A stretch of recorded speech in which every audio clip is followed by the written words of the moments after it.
और जम्मू कश्मीर कांग्रेस के सीनियर नायब सदर रविंद्र शर्मा ने कहा है कि हम तवक्को कर रहे थे कि election commission of India Jammu Kashmir के असेंबली इंतखाबात का भी ऐलान करेगा, लेकिन ऐसा नहीं हुआ, जिसने हमें काफी मायूस किया है।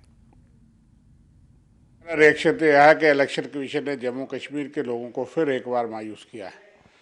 उम्मीद थी कि 4 राज्यों के साथ जम्मू कश्मीर, जिसके लिए के निर्देश सुप्रीम कोर्ट के भी थे, सरकार वचनबद्ध थी कि जम्मू कश्मीर असेंबली के चुनाव होंगे, लेकिन जम्मू कश्मीर असेंबली को फिर छोड़ दिया गया है। इसकी मायूसी है। बाकी पूरा शेड्यूल देखेंगे और लोकसभा के चुनाव डट करके लड़ेंगे। लोकसभा का चुनाव तो ड्यू है, वो ठीक है, लेकिन उससे ज़्यादा ड्यू असेंबली इलेक्शन था जम्मू कश्मीर, जहाँ 5.5 साल से ना असेंबली है, ना अपनी चुनी हुई सरकार है, ना पंचायत और लोकल बॉडीज़ हैं। इसलिए जमहूरियत के वंचित है जम्मू कश्मीर। तो हमें बड़ी उम्मीद थी, जिससे मायूसी हुई है। तो सीट शेयरिंग का मामला बड़ा नहीं है, और भी लाइक माइंडेड पार्टीज़ हैं जो सीट लड़ेंगी नहीं, लेकिन जब बीजेपी के खिलाफ हमारा समर्थन करेंगी, इंडिया ब्लॉक का समर्थन करेगी। और आज साफ हो गया कि इलेक्शन कमीशन ने हमारी राय जो सब पार्टियों की थी उसको नहीं माना कि असेंबली चुनाव साथ करवाए जाए। और 1 नेशन 1 इलेक्शन का नारा जो उन्होंने देते हैं, यहाँ तो मुमकिन हो सकता था, आज से ही शुरू हो सकता था, उसमें सरकार भी विफल है और इलेक्शन कमीशन भी हमारी बात पे पूरा खरा नहीं उतरा है।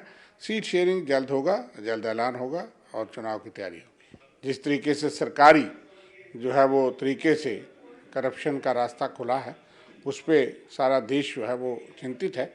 और उसके बाद बेरोजगारी, महंगाई, अग्निवीर, महिला सुरक्षा, किसानों के मुद्दे, ये हर राज्यों के लिए मुद्दे हैं। युवा बेरोजगार हैं और जम्मू कश्मीर में बिलखसूस असेंबली चुनाव नहीं होना और यहाँ राज्य का दर्जा बहाल नहीं होना, ये जो है बहुत बड़ा मुद्दा है।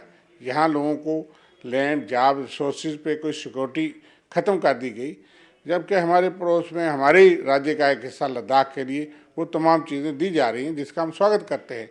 लेकिन जम्मू कश्मीर लोगों को कई चीज़ों से इस सरकार ने वंचित किया है। सबसे बड़ी हमारी पहचान, एक ऐतिहासिक रियासत की पहचान, हमारी शनाख्त, हमारी डिग्निटी के साथ कंप्रोमाइज़ किया और हमारे तमाम हकूक़, ज़मीन और नौकरी, नौजवानों की रोज़गार, वो छीना गया है। छोटा छोटा ट्रेड छीना गया है। वो एडिशनल मुद्दे जम्मू कश्मीर में होंगे कि जिस तरह से भारतीय जनता पार्टी ने जम्मू कश्मीर के लोगों को ट्रीट किया है केंद्र सरकार ने, वो एडिशनल मुद्दे होंगे। लेकिन जो देश में मुद्दे हैं, भाईचारा, नफरत की राजनीति, विभाजन की राजनीति, इन तमाम मुद्दों पर भी चुनाव लड़ा जाएगा और साथ साथ जम्मू